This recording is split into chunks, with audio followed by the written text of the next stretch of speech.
reporting on the games you love by people who love to game. The MMO Reporter Network.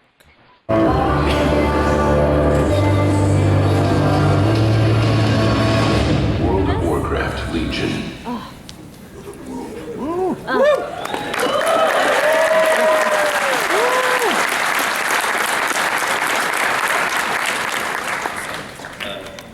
Hello, there we go, excellent. Welcome everybody, my name is Josh Allen. I'm a community manager for World of Warcraft. Today we're going to be talking a little bit about the Legion expansion, which just launched, as well as a little bit later we're going to take a look at some of the upcoming content that we're working on right now, and then depending on how much time we have, do a little bit of Q&A at the end of that. But before we move on, I've got several members of the WoW development team with me here today. Let's go ahead and welcome them to the stage.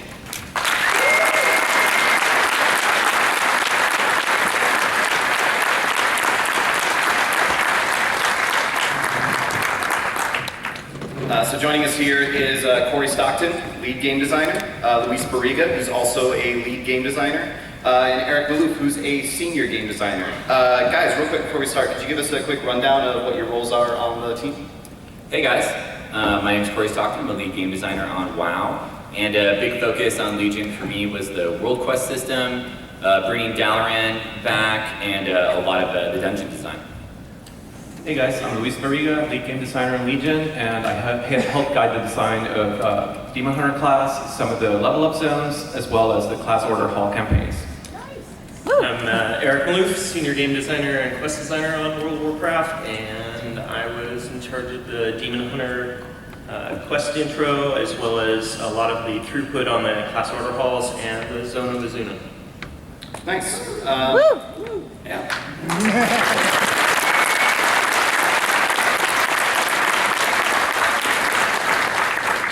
So yeah, Legion just launched. Anybody gotten a chance to play it yet? Anybody? Good. Right place. Yeah. The expansion, guys, the expansion's doing really, really well. Am I right? Well, so we knew Legion was really special, and during the beta, when everything was coming together, we knew this expansion was going to be, something for the books. But reception has just blown us away. Like, the early reviews are coming in, they're really positive. Fan reception has been phenomenal. We're getting messages from friends that haven't played in years, and they're like, oh my God, this is amazing. And then just concurrency. We have had to check and triple check our numbers, because it's the highest they've been in recent memory, several years for sure. Yeah, it's just, you can feel the excitement around the expansion, and I mean, all of us after have shipped a lot of these expansions, and it's hard to remember, just having this much of that kind of feeling around the launch, so it's really awesome. Cool. So I guess to just bring everybody who maybe hasn't played the game yet up to speed, and also because it's cool, we have a quick video that we can show you guys that sort of recaps what's going on in the game right now. Heroes of Azeroth, I have witnessed our end. Demonic armies spilling over the horizon and on to our shores. Heed my warning, the Burning Legion has returned. Stronger, more determined than ever before, these demons seek to annihilate everything upon Azeroth. No single person can stand against the Legion alone. And so you came to me. I will deal with these intruders.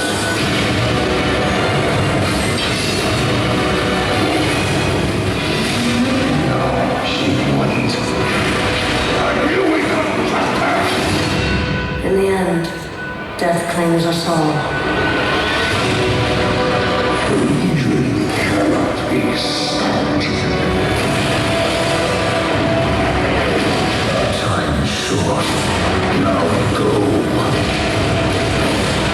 But remember, should you fail, all worlds will burn.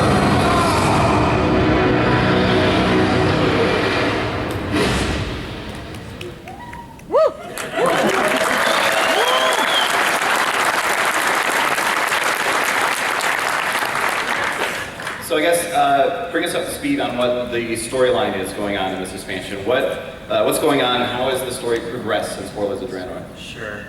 Hey, how's it going, PAX? First off, I just want to say we couldn't be more thrilled to bring you guys this content. This is our 6th expansion for World of Warcraft. From the bottom of the team's heart, we wanted to thank all of our fans.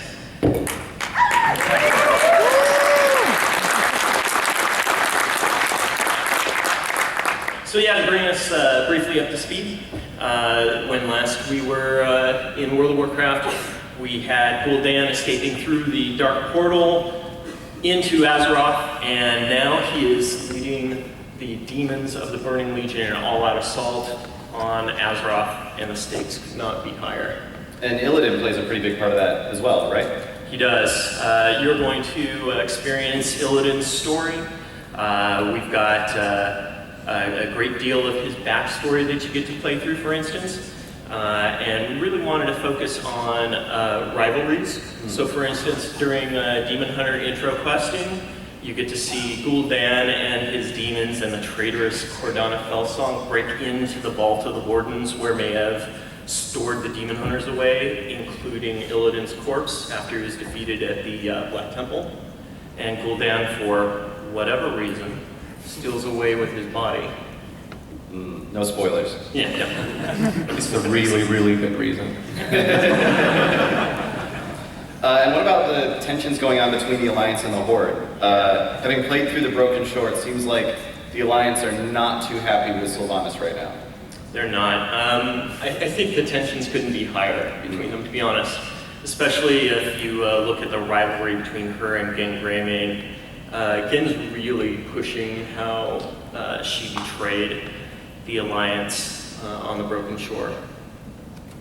One of the things that's really rad about that story is it's not a good versus evil thing. You play it as an Alliance player, and you're out for blood after that scenario. You play it as a Horde player, and you're like, we did what we have to do, and it's awesome just watching people get two sides of the story and just get riled up and just ready to go at it. Yeah, it's really, really cool. A lot of my friends have been talking about it as well. Speaking of things that people have been talking about for ages, one of the coolest features in this expansion, one that I know a lot of players and even developers have been really excited about and wanting for a long, long time, is the Demon Hunter class. How did you guys go about sort of bringing them into the game with all those expectations and making sure that those expectations could be met? Well, expectations were really, really high, right? Like the last hero class we did, Death Knights, they really set the bar. They had a custom starting zone with the Lich King as your first quest giver. They had custom skins, Death Knight only, a voice filter that made him sound, mighty, custom mount.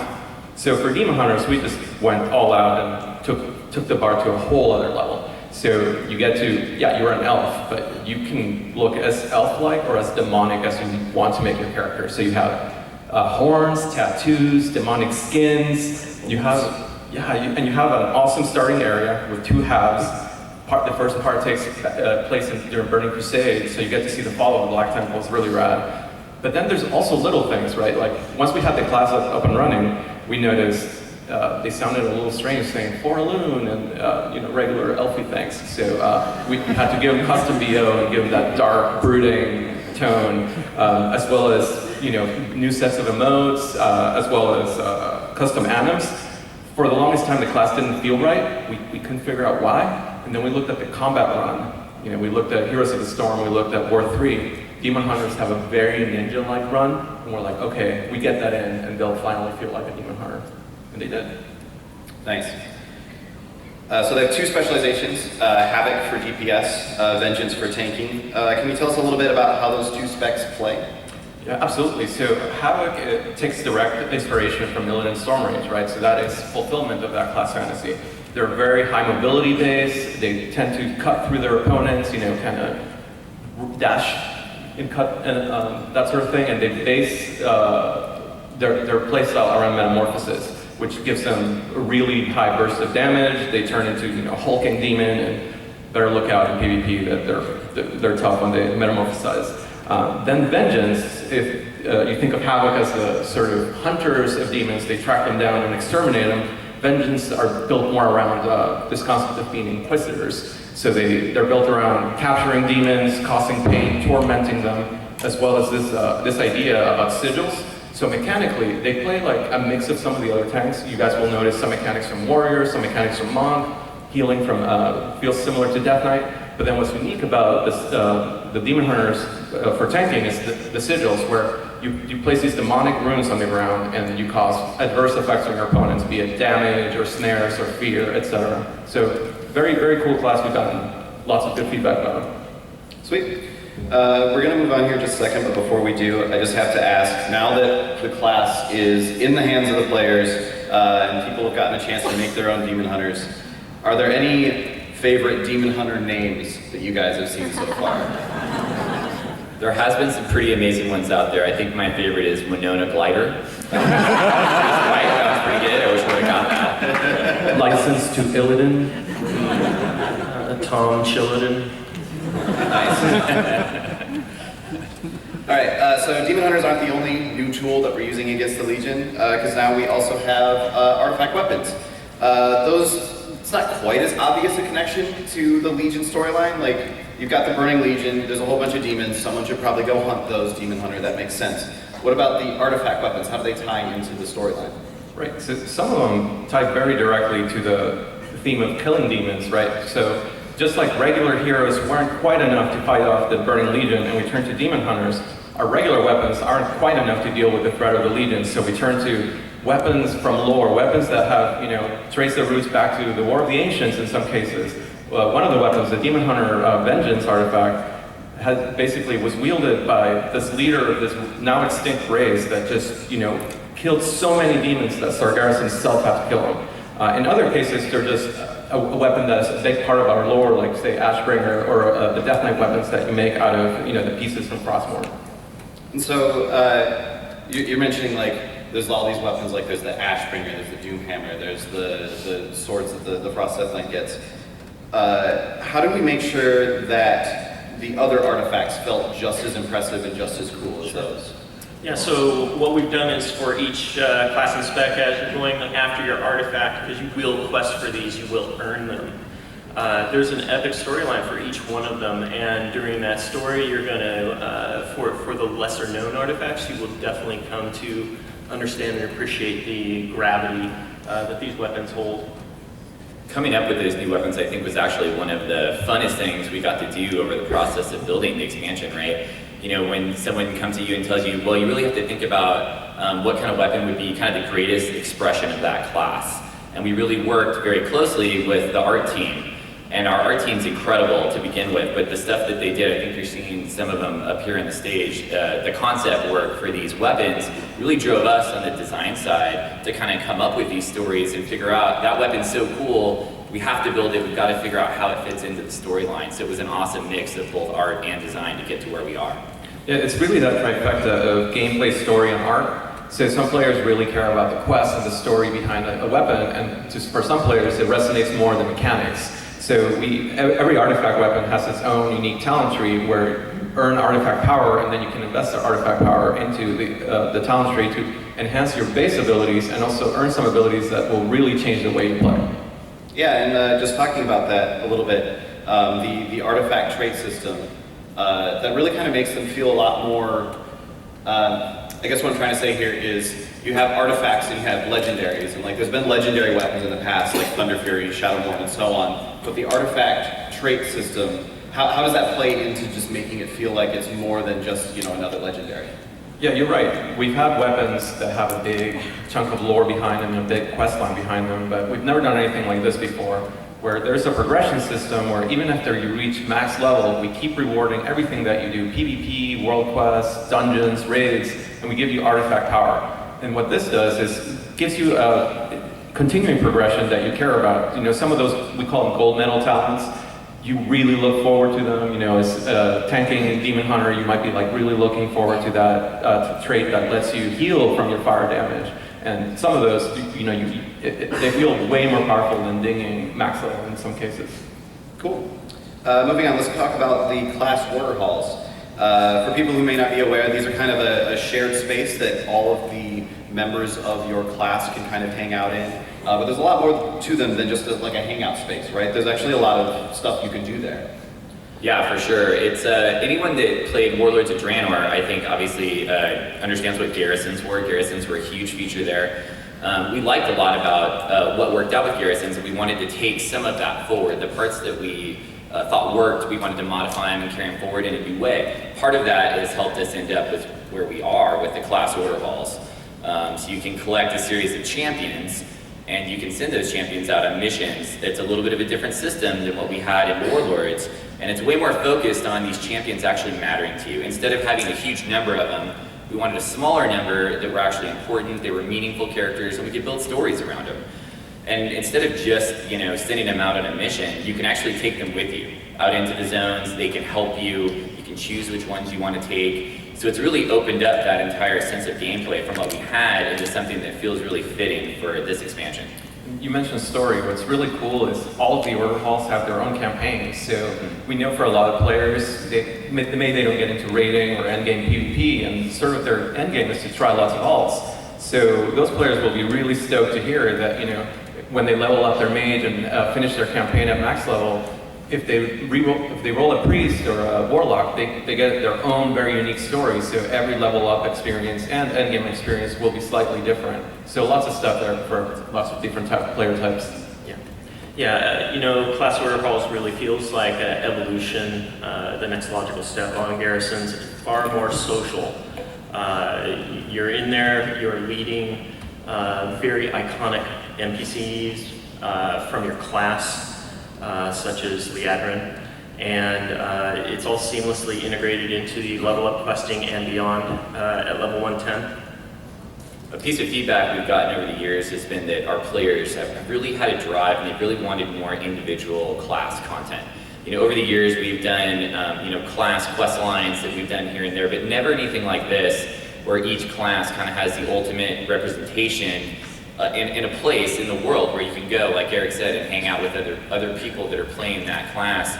And it really gives us a chance to make playing an individual character feel like a unique experience, right? So you can level up that priest, and you do want to play all. You'll have a different flow of what you're going to do. You'll have different things, obviously a different artifact. So I think it really offers a ton more content than we've ever been able to do.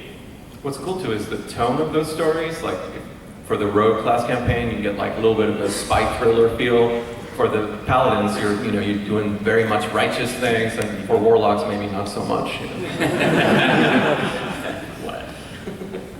And so we're talking about a lot about order halls and like this sort of shared space for your class and everything that you can do in there. But there's a lot going out in the world as well, because now there's the World Quest system. If you haven't reached 110 yet, just to explain it a little bit, there are kind of these. I guess why don't you guys explain it a little bit? Walk us through what World Quests are. Yeah, for sure. I think we're super hyped about World Quest because it's really a chance to get players out in the world to do content once they've hit max level, but in a whole new way, right? So I'm sure you guys have probably had daily quests before, random daily quest, stuff like that. This is really an evolution of that system in a whole new way, right? It's completely dynamic. It works across the entire continent. So it's not like we just took a certain area and said, okay, we'll put max level stuff here. It's not like that. Since the entire world can scale now, we can put this content anywhere, right? So the idea is every time you log into the game, you're going to have something new to do. And in many cases, you're going to go a long time before you ever see that same thing again, right? So number one, it's fresh, it's new stuff, but it's also rewarding the whole way, right? We want to make sure that when you're doing this, it feels great. So we've got rewards that scale with you. You can do it with different numbers of players, right? So you can solo this stuff, but it scales all the way up to raid level stuff, where you can do a world boss with 50 or 60 other people. And this is all happening in an outdoor space. What's cool too is kind of reinforces the theme in the expansion that we're not heavily focused on one playstyle. Mm-hmm. So just like we've redone the crafting system, we've redone the PvP system, World Quest also offers stuff for multiple types of players. We have World Quest that are centered around PvP, we have Pet Battle World Quest, we have Crafting World Quest, Solo World Quest, Group World Quest, Raid World Quest, etc. Yeah, and like Jorge had mentioned earlier about the level scaling tech, one of the great things that allows us to do is, say in previous expansions, we would have had to have set aside special areas in the world just for particular pieces of high level content. With this, with the level scaling content, we can actually have you go back to places even where you were leveling up, bring it bring the story forward in a fresh and new way, and allow you to utilize the entirety of the Broken Isles instead of just specific places once you hit top level. It fits really great with our concept of a non-linear level up experience, right? This is the first expansion where we've ever had this concept that when you come into the game, you can pick any one of 4 different zones, you can play them in the order you want, you can hop in between. So it probably means by the time you hit max level, you're not going to see every zone in detail. A system like this gives us a chance to drive you there to new content in those ways. And so we're talking about World Quest, we're talking about the Order Hall. I know we've got something else we want to talk about that's kind of along those lines. We've got ourselves a little announcement here today. Corey, you want to do the honors? I do. We were super hyped because we've been talking about this feature for a long time. Something we really wanted to add to World of Warcraft, and it feels awesome to be able to do it here at PAX with some of our best fans.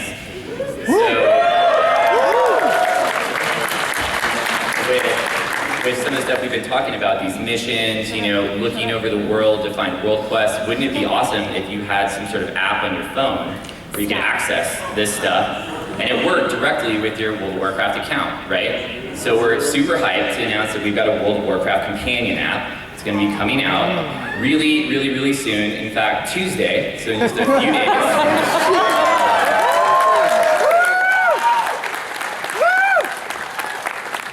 This is something that, we've obviously talked about in the team for a long time. All of us have phones, and it feels like it's just a natural extension of some of the features in this expansion. So you're going to be able to do missions from your phone, run the missions, complete them, get loot. When you log into the game, that loot's right there waiting for you, and you can run new missions and continue to do that. Something like world quests, you'll be able to open up a map and you can zoom in and out all across Broken Isles and see where world quests are, what the loot is, when they're going to expire, and kind of plan for what you want to do. You can sort the loot by the different types, like there might be a mount, there might be a pet, so you'll know where it is. You can log into the game and go there directly. We've actually got a video here that kind of explains a few of the features, so let's roll it.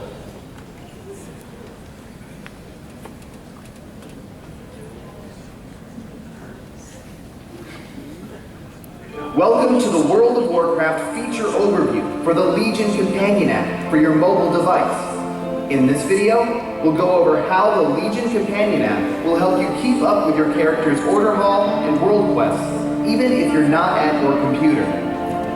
You can use the app to manage several features of your Order Hall. Tapping the research icon at the bottom right will allow you to upgrade your Order Hall or change upgrades you've previously selected. The Followers section allows you to look through the champions you've recruited to your cause and manage their equipment. You can also train new troops to send on missions in the Recruit section of the app. When you tap the Missions icon, you'll be presented with a list of all the missions your character currently has available. Selecting a mission will allow you to see more details on the rewards you can earn for completing it, assign champions or troops to it, and when you're ready, start it. You can check up on missions while they're in progress, and when they're done, you can complete them right from the app. The next time you log into World of Warcraft, all of the rewards you've earned will be waiting in your character. Once you've reached level 110 in Legion, you'll be given a quest to unlock World Quests.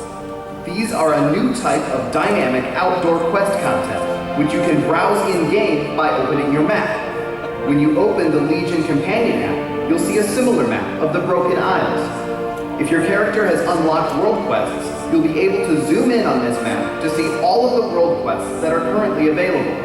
You can tap on a quest to see its rewards, or tap the options icon in the upper left to filter what kind of world quests you'd like to see. You'll still need to log into World of Warcraft to do those quests, but this will allow you to keep track of what's active. Thanks for watching, and we'll see you on the Broken Isles.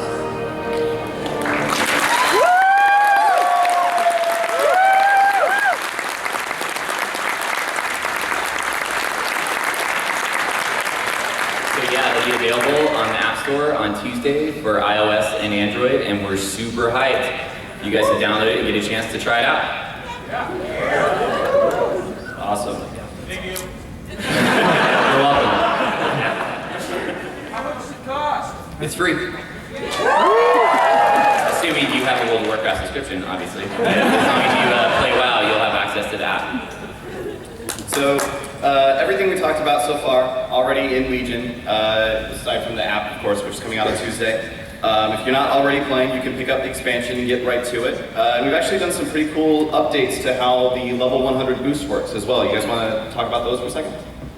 Yeah, absolutely. So we really like how the level 90 boosts work during Warlords, where, you know, players that hadn't played for a while, or maybe new players, could just jump in, get a max level character, and join their friends. So for Legion, we gave it a little bit of an update, and one of the things that we got a lot of feedback about was that we didn't do quite enough to teach you how to play your class. So now we put you in a little bit of a tutorial experience where you learn, you know, the basics of your rotation, your utility spells, and so on. But one of the things that we really think fans will love is the class trial. So before, maybe you thought you wanted a monk, or you thought you wanted a hunter, and then once you logged in, maybe the class had changed in a certain direction that you didn't like, or maybe you misunderstood what the class fantasy was, and it was something a little bit different than what you thought.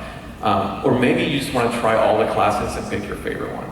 So one of the things that we let you do now is, without using up your boost token, we just let you try all the classes, and then once you commit to one, at that point, we take the token away. So one of the things that we think will work really well is that you will be not just really happy with your final choice, but, you know, maybe you get to try a class that you wouldn't have thought was for you. Cool.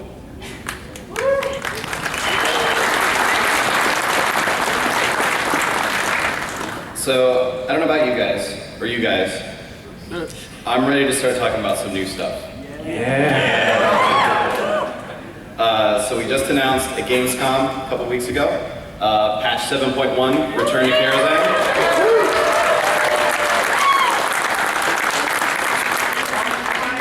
Sounds like we have some Karazhan fans in the audience. I absolutely love Karazhan. It's probably one of the most iconic raids in World of Warcraft history. What's going on with it in patch 7.1? Sure. So, first off, Karazhan's absolutely, hands down, my favorite place to raid.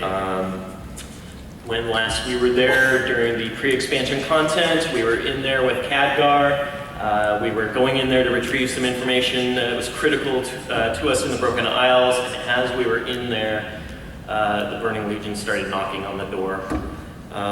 So Khadgar's hurrying, he's trying to shore up the defenses, and then we're drawn away to the Broken Isles and the war there. And so when we come back in 7.1, the demons have busted in. So we've got an all-new setup, a 5-man dungeon there, and we've got a great amount of content outside where you can, if you want, quest with Khadgar to rid the surrounding area of their influence. Yeah, and one of the things that mechanically where it fits is basically slightly higher than 5-man mythics, and then they'll be on a weekly lockout, which allows us to be really generous with the loot, so you'll definitely want to do it. And then a little bit more aesthetically, right? It feels like a love letter to 5-man dungeons. It's something that I think our fans are really going to love. There's like an upside down section, there's a chess encounter, there's this really cool Alice in Wonderland section. We can't wait for you guys to try it.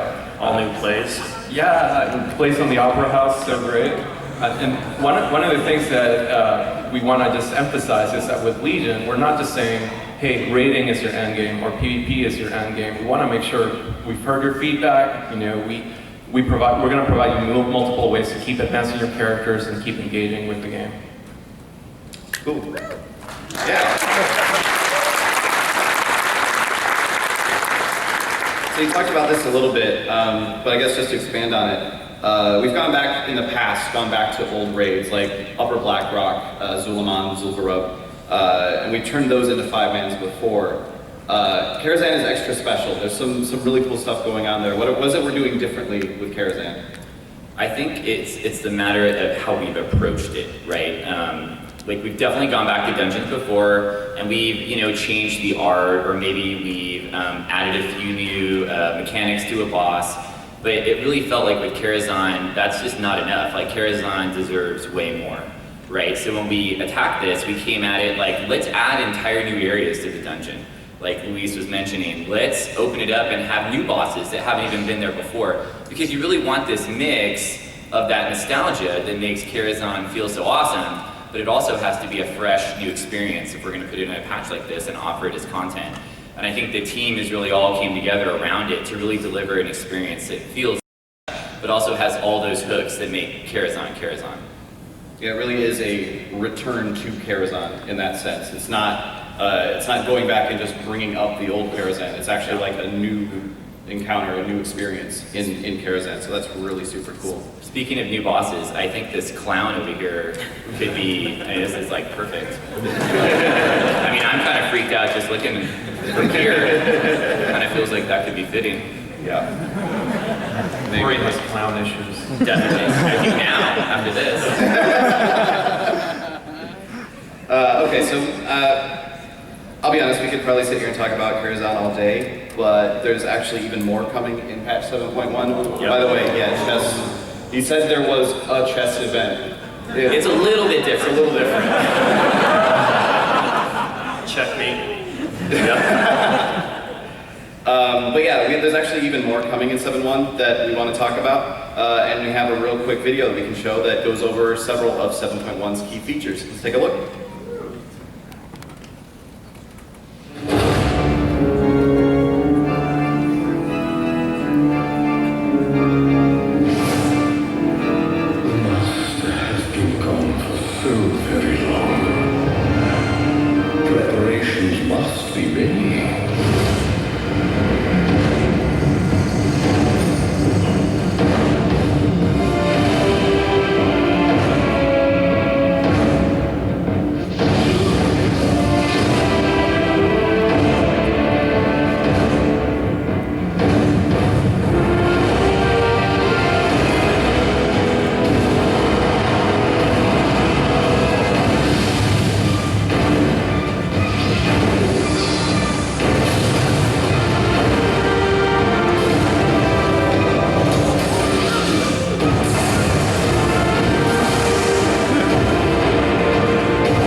By the way, you weren't imagining it, that was a Murloc in a wig.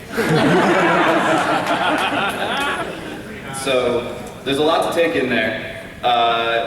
Let's start with the new raid, the Trial of Valor. What's that all about?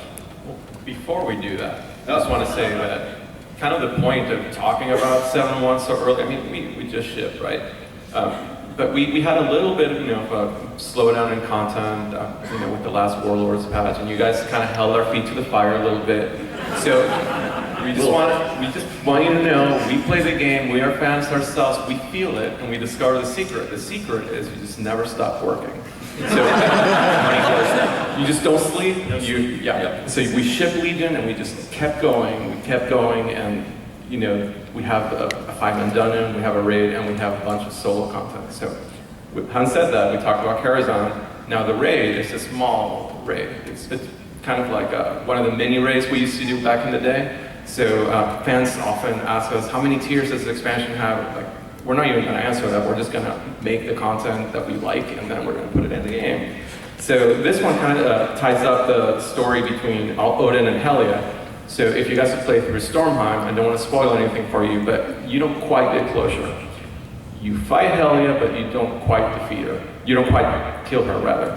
So with this raid, we finally go to Helheim to put an end to her kind of threat. But before we do that, we get to fight Odin. If you guys have played the fight already in the 5-man dungeon, I think we bring him down to like 95%. He basically he's just like, hey, are you worthy? Yeah, you kind of hurt me a little bit. And then, so what we're doing for the raid is he doesn't take both gloves off. He takes maybe like one glove off. So you bring him down a little further with a full raid, and he's like, okay, now you're really worthy. And then he sends you to Helheim.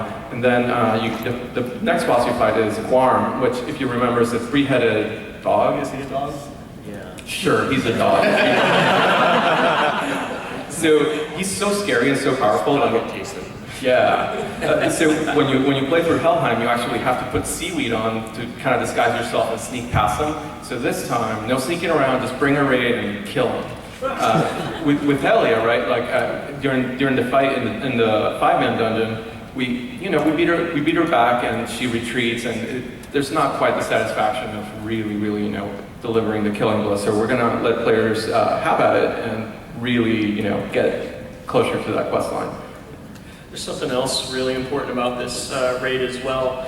Going back just a little bit, so we alluded to the fact that Illidan, is a big part of this expansion as well. And in setting up the Demon Hunter class, you play through the first half of your Demon Hunter intro is back during the time of the Burning Legion. You're really getting to see what was motivating Illidan, why was he acting the way he was against the Burning Legion and against us, the champions of Azeroth. And so we've got this fairly epic storyline where you're going to play through different parts of Illidan's life as well on the side. And you get a continuation of that, basically, that storyline here in the raid. Nice. So Emerald Nightmare hasn't opened yet. It's opening on the 20th. And when it does, there's still Nighthold to think about later down the line. Where does Trial of Valor fit in with those two raids? Kind of fits in between. The systems guys are probably going to kill me for saying this wrong, but I think some of the better trinkets are up there too. So players that are kind of working on gearing up for the next raid will definitely want to do this one. I think it's the sort of thing, again, if you go back to Classic, back to Burning Crusade, it's the sort of thing we used to do as a complementary, not full tier, but as a set of raids complementary to the current tier. Okay, so we saw in the video that there's a bunch of stuff happening in Suramar. Because it is kind of an area that doesn't really unlock until level 110, I feel like a lot of people might not be too familiar with what's actually going on in Suramar right now. Can we give a quick intro to bring everybody up to speed? Yeah, so when you hit 110, you're going to be going to the area of Suramar. This is a land that is dominated by the Night Elves, and, the Nightborn. And they're Felsborn. They're kind of in league with the Legion, and they're allowing Gul'dan to use the Nightwell and its immense power to further their ends. And so what you're doing is, as a player, you are helping the rebels, the Night Fallen, against them, and things aren't going so well. So at the beginning, when we continue the campaign in 7.1, you really go on the offensive with the Night Fallen and take the fight directly to Elasan and the Legion to deny them that Nightwell. Yeah, one of the things that's really cool about that is set up in episodic content sort of way. So there's going to be weekly quests for you available throughout the patch. I think it's 9 weeks, right? It's like pretty it's a lot of content in this drop. And it's pretty epic. I think already we're seeing fans going like, oh my god, Suramar's the best zone ever in the game ever. And we add the final chapter to it. So it just kind of plays up to the idea that, hey, this patch is not just a raid or it's not just a dungeon, but that when we do patches, we're going to try to, give to different types of players, different play styles, and really not something literally for everybody, but there's a good chance there's going to be something in a patch that you can look forward to and play. And a lot of this content is pretty far along. So this isn't on PTR yet, but I believe this is going to be on PTR sometime in the next maybe week, 2 weeks. This will all be up and ready for play, and so we can start getting feedback on it right away. So not Blizzard soon, like actually soon. Actually soon. No TM. No TM. Nice. All right, well, I'll get prepared for that. I heard there's someone from community listening right now, so Yeah. There's going to be a lot more to dig into on 7.1 once it does hit the PTR, which is soon without the TM. Right now, though, we do have a little bit of time left, so we can go ahead and start taking some questions. We got a guy with a microphone right over here. If you guys want to line up, if you have any questions, fire away. Oop. Helps if the microphone is turned on. Testing? Yep. Okay, cool. So I know Legion just came out, and it's sort of, far in the future, but the artifact weapon system is really great, and I really like that we can sort of upgrade them a little bit with the runes. But sort of looking forward, how do you keep kind of like the lore and the, mechanical strength of those weapons moving forward? Like, I feel like, in other expansions, maybe we had a legendary and then we got a green that was better than it. I feel like it would be sort of sad if I had to drop Doomhammer to pick up a random weapon, moving forward. That's a great question. So one of the things that we're approaching differently is our philosophy with key features in an expansion. And starting with garrisons, we said, hey, what if we just designed this feature so it could live in Warlords and we didn't have to keep taking it forward? What that lets us do is be really, really ambitious with the design, because there is not that maintenance cost of, we have to do garrisons forever in every expansion. So we applied the same philosophy with artifacts and Legion. What this means is we can keep any part of artifacts that we like and just keep it moving forward, build it into the baseline way that the class plays, for example, without us signing up for, hey, 8.0, 9.0, etc. We have to, keep updating, keep making new skins for the current artifact, and it would tie us down for making new features. Yeah, and additionally with the new transmog system, you should be able to keep all that up too. Yeah, I think in one of the Q&As we did a few weeks ago, I think it was Craig Amai was talking about how you'll be able to, we're going to find some way for you to keep the appearance of your artifacts going forward. Okay. Thank you. Thank you. So I know you guys are still very focused on Legion, obviously, but for future expansions, have you considered ogres as a playable race? Specifically, two-headed mages would be awesome. They're definitely one of the favorites that we always kick around anytime we start talking about new races, for sure. Yeah, that idea has came up in many meetings, for sure. So why haven't we done it? Come on, guys. Thanks. Thank you. Will there be treasure hunting on raids? Treasure hunting in raids? Yep, just like in dungeons right now. Oh, yeah. That's an interesting question. I don't think there is right now. Yeah, I don't think there is either. So, but it doesn't mean we can't add it. Yeah. Thank you. Note to self. So we've come really far on phasing over the years with World of Warcraft, and now I feel like in Legion you've kind of hit your final form where the whole content is phased, everything scales. Like, where do you guys go from here? What other things does your advancements with how everything is phased allow you to do? Well, that's interesting. Like, I think one of the things that the team has evolved their philosophy is that we actually try to use phasing really judiciously. Yeah. So in the end, we're an MMO, so we can use phasing as a tool to tell really powerful narrative moments, but that's a single player experience. And end of the day, what we bring to the table as an MMO is being able to play with your friends, being able to see other people and get that feeling of community and get that feeling of, yep, there's 1,000 people playing this game in the server right now, and it feels great. So I think the fact that you're saying this is kind of the final form, it's like, no, this is something that we're going to keep evolving. So hopefully, going forward, we fine-tune it even more. And it's possibly worth mentioning as well that there's a lot of different features and different ways that the world works that tends to kind of get lumped in as quote-unquote phasing. But a lot of times out in the world, you'll see what we call sharding, which is where there's like several different copies of the same zone, so you don't have 5,000 people trying to kill the same ogres over and over again, and stuff like that. And that also, I think is pretty successful. Like, the game launched and it worked, so that was good.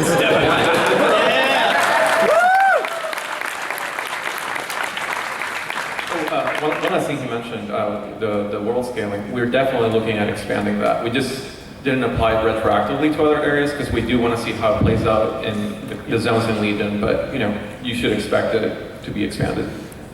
Awesome. So everything's still on fire from the Cataclysm, and Will we be able to go back to like some of the old zones from the old world, and with the whole new level phasing, could we go to like, if we're like level 80, we could go back to the Barrens and do leveling there? Yeah, I mean, like I mentioned, we're looking at how it works because it's new, and we had to restrain ourselves really hard to not just say, hey, everything scales. And then if we didn't like it, we were stuck with that idea. So we're still kind of in wait and see mode. We're liking what we see, but you guys let us know. So we certainly have the technology, right? It's the idea of where do we want to put it? Where does it feel like it fits correctly in with the gameplay that we're looking for? But it's also a matter of trying to find out issues that we might have not seen. And obviously when the game gets in millions of players' hands, they always find ways to do stuff that we didn't think could actually happen, right? So we just got to take a little bit of time and let it play out. And if you play Innovations, we did scaling in those zones. I mean, you saw level 12 dudes helping you out kill some gigantic demon, and they didn't immediately explode. I mean, sometimes. It's like when the pit lords were fighting. Yeah, so we're still checking it out and seeing what parts we like about it. Okay, thank you. Thanks. Hi. Have we really seen the last of Vol'jin? Spoilers! Comment on that one today. Yeah, let's not comment. I mean, that's a tough comment. Yeah. Good question. It's a great question. Yeah. Hey, I was wondering what the conversation internally looked like when you were designing Demon Hunters to have double jump. If you saw that limiting design space in any way, or if you had Demon Hunters using double jump. Oh, double jump. And if you could see that applying to any other classes, it's like really empowering to be able to jump twice. Certainly, QA was not a giant fan of double jump. That's for sure. So, like, we were reading the descriptions and lore and everything, right? And they're like this dark, brooding, elven outcast with supernatural agility and control of the fell. So we're like, check. How do you do supernatural agility, right? And one of the things that came up was double jump, was glide, and then we went, can we do these things? And our engineers said, probably not. And then we said, well, what if you try really hard? You bring in jars of cookies for the engineers just slowly over a period of days. But it's funny, like the Demon Hunter mobility basically tripped every movement enforcement protection that our game has to catch cheating. So during those first months of us developing, we kept getting disconnected. The game's like, nope, you're cheating, nope, you're teleporting, nope, you're not doing it. And it's definitely something that we had to put a lot of tech into. We feel that it makes the class feel really, really special, so I think we'd be really judicious about, kind of diluting that fantasy to other classes. Thank you. There is the side issue with double jump, which is that every time I play anything that isn't a demon hunter now, I'm desperately trying to double jump on that character. I think at one point we had double jump working with a mount. So you'd actually jump in the mount with like double jump with you. We were doing a couple reviews internally and we're like, I mean, obviously we can't keep this, but maybe? Kind of awesome. You could glide with a mount. Yeah, your wings would pop out. It was the best. So I've been playing Warcraft games basically since about Orcs and Humans, and I feel like Legion is the end of that core story. So lore-wise, where do we go from here? Oh, I don't think the story's ever over. I mean, on our end, like we went into Warlords really with the idea that we weren't going to come up with the story and the wrapper for a single expansion. We were going to try and come up with at least a minimum of kind of thinking further out. What's the next one? What's the next one after that? And maybe not all the features, maybe not exactly where it takes place, but at least the core storyline could have a continuation that makes sense, right? We didn't want to put ourselves in a place where we were trying to jam up something new and then we kind of had to backfill. We wanted to set up characters and really let those characters carry, like Gul'dan is a great example, or Kaikar, and let them carry forward to multiple expansions so that it just feels like it flows, right? And it makes sense. And then we can fill in the features, the locations, and where that stuff happens. But I think that makes the game feel so much better, overall, right? We don't see really any end in sight, to be honest. As long as we have fans that want to play the game, I mean, we certainly love working on it, and we're just going to keep making it, really, as long as we can. Thank you.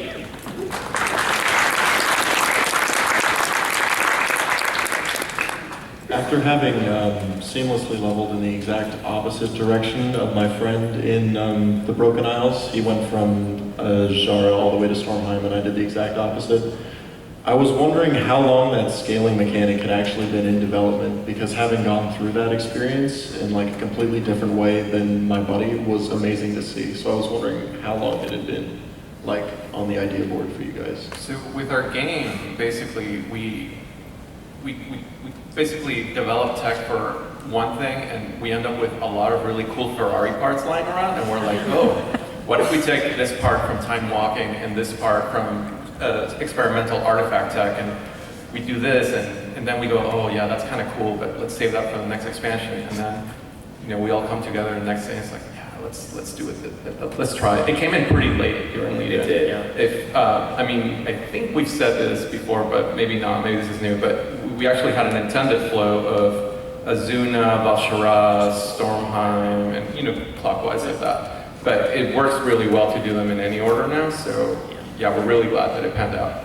We always talked about Northrend, right, and like having that choice of going to Borean Tundra or Howling Fjord, and how that, Alliance and Horde, there was stories for both. And we would always kind of bring that up, right? And that's kind of what led us here to the idea that we could let players really pick that experience. And like you said, when you're talking with a friend, it's not like you went through this same POI. You had a whole different experience, right, with like different characters and stuff. And I think that just it makes it feel different and very fresh from anything we've had before. Thank you very much. How are we doing on time, by the way? One more question? Okay, we can do one more question. So you said that MMO cooperative play throughout the thing. I was wondering about border halls, quest giving. You're a warrior, but you're grouped up with a hunter or a priest. Are they going to come along on your order hall quest with you? So a lot of those are designed as solo scenarios. So that's the counterpoint to what we were mentioning earlier, that overall we do want to have that experience that's multiplayer and MMO based, but for very narrative focused moments, right? Like some order hall campaigns involve really big name characters talking to you specifically as the leader of the paladins, and that's where we kind of go the other direction, where we say, hey, here's a solo scenario just for you, and we tend to like that balance, and we definitely, going forward, we want to explore the opposite as well once we have a different fantasy to chase in an expansion. Thank you. Okay, well, that's all the time that we have. So thanks so much, everybody, for coming out. Don't forget to make sure thanks, guys. Yeah, we do have some exclusive things that we're handing out at the booth, so that's when we can close out. Thanks again.